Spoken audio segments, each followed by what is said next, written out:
आज जिसे हम मुकेश अंबानी के नाम से जानते हैं, एक ऐसा नाम जो दुनिया के सबसे अमीर लोगों की लिस्ट में शामिल है, उसकी शुरुआत किसी रॉयल पैलेस से नहीं, बल्कि एक सामान्य से मुंबई के 2 कमरे वाले घर से हुई थी। 19 अप्रैल 1957 को यमन के अदन शहर में जन्मे मुकेश अंबानी का बचपन संघर्षों से भरा था, लेकिन उनके पिता धीरूभाई अंबानी ने उन्हें जो विरासत दी, वो केवल एक कंपनी नहीं थी, वो थी सपनों में यकीन रखने की ताकत। पिता से मिली प्रेरणा। धीरूभाई अंबानी खुद एक बेहद गरीब परिवार से थे।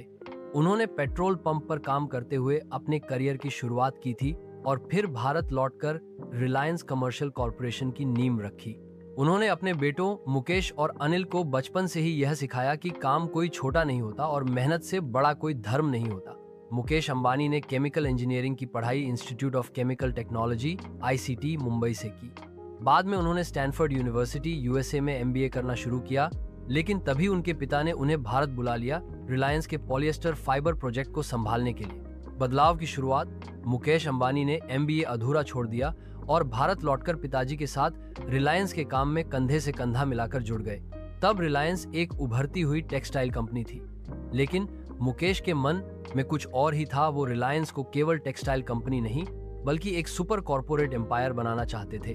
उन्होंने रिलायंस को पॉलिएस्टर से लेकर पेट्रोकेमिकल्स, रिफाइनरी, रिटेल और अंत में डिजिटल टेलीकॉम तक पहुंचा दिया। बाधाएं और विरोध। मुकेश अंबानी की राह आसान नहीं थी।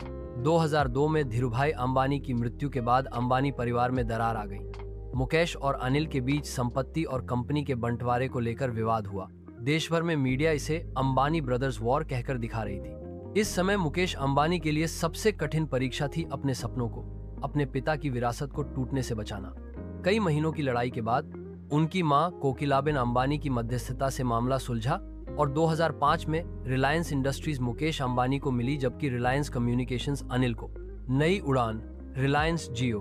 2010 के आसपास मुकेश अंबानी को यह समझ में आया कि भविष्य की असली ताकत डिजिटल कनेक्टिविटी में है। उन्होंने एक क्रांतिकारी योजना बनाई, भारत में इंटरनेट को सबके लिए सस्ता और सुलभ।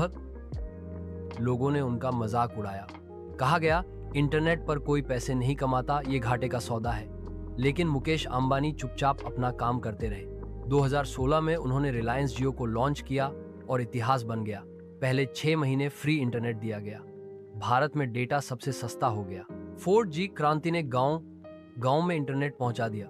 आज जियो ने न सिर्फ इंटरनेट को आम आदमी तक पहुंचाया, बल्कि देश की डिजिटल इकोनॉमी को एक नया जीवन दिया। बाकी कहानी अगले एपिसोड में।